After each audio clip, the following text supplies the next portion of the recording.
Frank Lloyd Wright, de descendencia inglesa, nació en 1867, Wisconsin, Estados Unidos.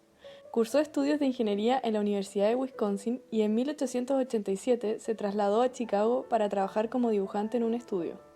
Posteriormente, en 1893, abrió su propio estudio de arquitectura. Su vida estuvo marcada por distintos viajes, entre ellos Japón, los cuales influenciaron su forma de diseñar. Frank fue un personaje que dedicó toda su vida a la arquitectura. Él vivía en una época y en un continente inmerso en un cambio constante. Fue testigo de la Primera y Segunda Guerra Mundial, de la aparición del automóvil, del desarrollo de nuevos materiales de construcción y del constante crecimiento urbano. Cambios que en lo que respecta a la vivienda pasaron por un planteamiento del espacio doméstico más eficaz y económico, que a través de la estandarización se eliminara todo lo innecesario en la arquitectura, es decir, la urbanización y estandarización de las ciudades. Esto se explica por el desarrollo económico e industrial que se vivenció en el país. Lloyd no compartía ese pensamiento arquitectónico, sino uno que se basaba en lo orgánico de la arquitectura y que convivía con la naturaleza. Su carrera abarcó el diseño de un gran número de casas, en las cuales se aprecia una evolución a partir de variadas influencias, como la Escuela Secesionista de Viena, el movimiento artístico Art and Craft, la arquitectura japonesa o las casas de la pradera. Todo lo anterior culmina con lo que él mismo denominaría arquitectura orgánica, la cual consiste en generar una armonía entre el habitar humano y el mundo natural, a través del uso de los materiales del terreno, la forma de emplazarse y finalmente hacer que todo se lea como uno solo. La Casa de la Cascada, vivienda del siglo XX, redefinió la relación entre el hombre, la arquitectura y la naturaleza. Está ubicada en la Reserva Natural Bear Run en Pensilvania, Estados Unidos. La vivienda Kaufman se organizó en una serie de plataformas de hormigón armado a modo de terrazas que se anclan en el terreno gracias a elementos verticales, quedando suspendidas sobre una pequeña cascada. La manera de acceder a la casa es por un sendero que bordea la orilla opuesta al río, donde se accede a un espacio situado entre la casa y un muro de contención cubierto por un entramado que lo oscurece. Una vez dentro, la vista fluye hacia el paisaje y hacia la luz a través de todas las mamparas que cierran la gran sala de estar de la casa. Un viaje espiritual desde la oscuridad hacia la luz. Del terreno del lugar se extrajeron rocas que conforman mampostería de la parte baja de las fachadas del edificio, colocadas en ese lugar para crear una progresión desde la roca natural del suelo hasta el hormigón de las partes altas. Existen 3 niveles. En el primero se organizan los espacios de uso común, con un estar abierto y cocina compacta. También posee una escalera exterior que le da acceso al estanque natural bajo la primera planta.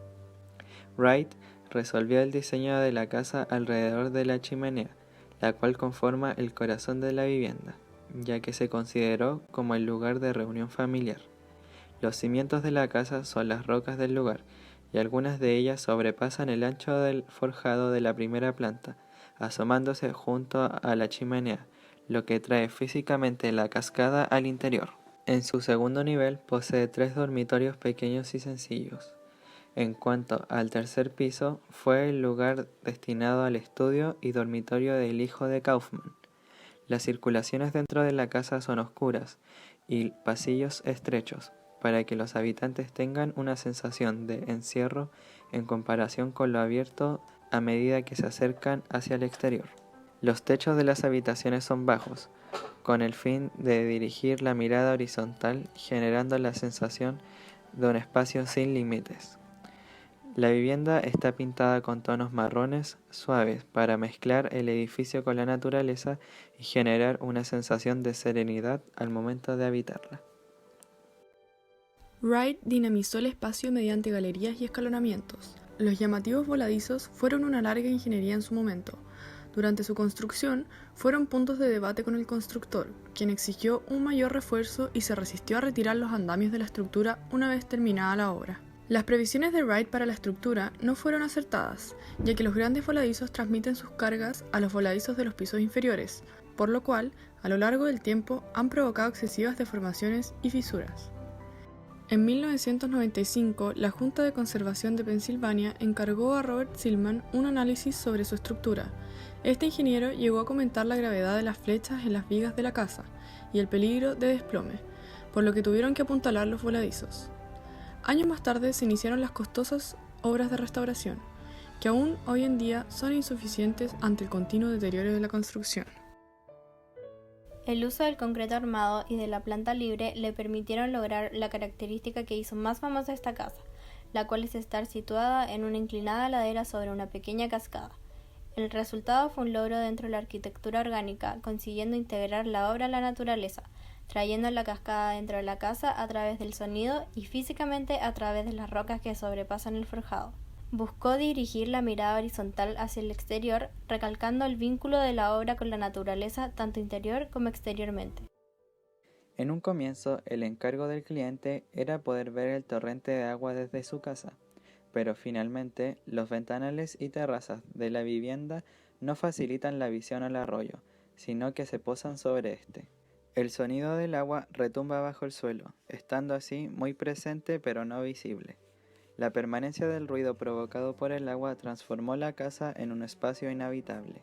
Por lo tanto, no se le puede considerar un buen proyecto obviando su valor estético, puesto que su principal función era ser habitado. Lo anterior ocurre debido a la fascinación del arquitecto por buscar en exceso la belleza al mismo tiempo que intentaba transformar su obra en un símbolo de arquitectura orgánica. En cuanto al ámbito constructivo estructural de la casa, cabe mencionar que no fue resuelta de la mejor manera, debido a las constantes discusiones entre el arquitecto y el ingeniero a cargo, ya que Wright no quería dejar de lado sus cálculos e ideas iniciales, a pesar de ser erróneas. Un ejemplo de lo anterior son los grandes y pesados muros de piedra de la primera y segunda planta, los cuales remarcan la identidad del lugar a través de la materialidad. Sin embargo, estos se apoyan sobre los balcones, lo cual genera un sobrepeso en los voladizos de los pisos inferiores, creando una flecha de 17 centímetros. No obstante, posterior a la muerte del arquitecto, fueron reforzados con una celosía metálica ante un inminente desplome. Por lo tanto, podemos mencionar que se genera una falsedad constructiva, ya que por privilegiar algunos materiales del lugar y un diseño arriesgado se expone la obra completa. Actualmente, la Casa de la Cascada no cumple la función por la que fue creada, ser una vivienda propiamente dicha, sino que funciona como un hito histórico de un cambio en el concepto de arquitectura. En el presente, los turistas visitan este sitio con el fin de evidenciar aquel pensamiento plasmado en una obra, que repercute hasta nuestros días.